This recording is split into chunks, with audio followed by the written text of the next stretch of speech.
Hi, it's Rachel at Rohr's Nursery and Garden Center. Today I wanted to talk tomatoes, kind of share some tips and tricks on how you can get the best looking tomatoes. So start at the beginning. There's basically two different types. There's determinant and indeterminate. Determinant are your more bushy varieties. They basically will grow to their mature height and then flower, then produce their fruit and come on all at once. These are kind of your canning varieties, Amish paste, Roma, a lot like that. Indeterminate are ones that are more of a vining variety, and they'll continue to grow in flower throughout the season. So that's like your cherry tomatoes and a couple other varieties like that, but they'll keep going. They benefit from trellises and bigger cages, and those are ones that will keep producing. And then there is a choice of putting it in the ground versus putting it in a pot. So when planting your tomato, you want to plant it deep. So they do have a taproot, they have a long system. Usually when planting anything, you see as above so below. What you have at the top is usually down below, so they have a long root system. That's why you want a large pot. So a lot of times, this is a good example, this little guy here, I would break these off, these little side leaves, because you do not want to water the foliage. You want to make sure you're watering at the base. You never want to water the foliage. They can get a lot of diseases. We have powdery mildew, we have a lot of wilt and stuff, and water can encourage that. So you want to make sure you're watering at the base. Watering in the evening is the best. I mean, sometimes if it needs it, you want to give it a drink. So don't tell them to wait until the evening, but that is the best time to water, and you just water at the base thoroughly. But taking off these bottom leaves will definitely help. In the season, we will start to see powdery mildew, the wilts, that kind of stuff. It is unfortunately just something that comes along. If you start to see little yellowing at the base of the leaves, kind of the curling, black spots, that kind of stuff, remove those leaves immediately, throw them away, don't compost them, and you can spray a copper fungicide that helps prevent. It helps prevent against powdery mildew and any kind of wilts. So also keep your gardens free of weeds and try to give them some space so they can grow, because the airflow is very important.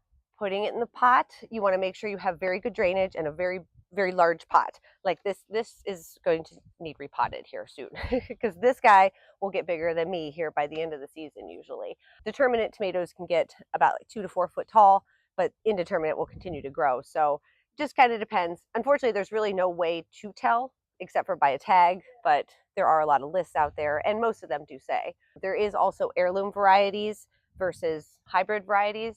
Hybrid varieties are ones that have been bred to kind of give you a more consistent look and production, more disease resistance, but you have lost the variety flavor that you get from an heirloom variety. They are known for their complex flavors, really deep, rich colors. They're very unique looking. Sometimes they kind of look odd, but that's just what you get. But with an heirloom seed, you get the seed every year. It's true to seed. So whenever you harvest that, you can plant it next year and you're guaranteed to get that variety. So with a hybrid, the seeds are usually not viable, and if they are, you're really not sure what you're going to get. So it's just kind of something to keep in mind. Again, there are lists out there. Hillbilly is one of my favorite heirloom varieties. It's kind of a nice low acidic tomato, a yellow kind of rainbow.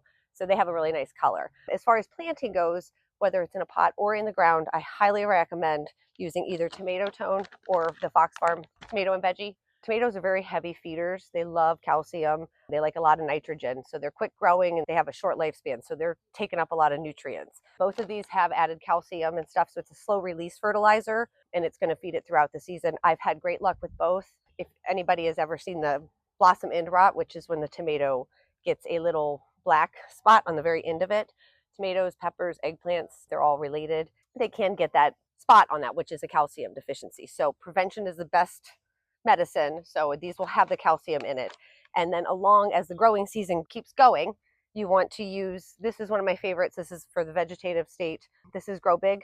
It's a natural fertilizer from Fox Farm. It's going to give it nitrogen and, give it a little bit of phosphorus, and it's got a lot of micronutrients in it to help keep it going. And I also do this alongside. I use this every other time. This is CalMag.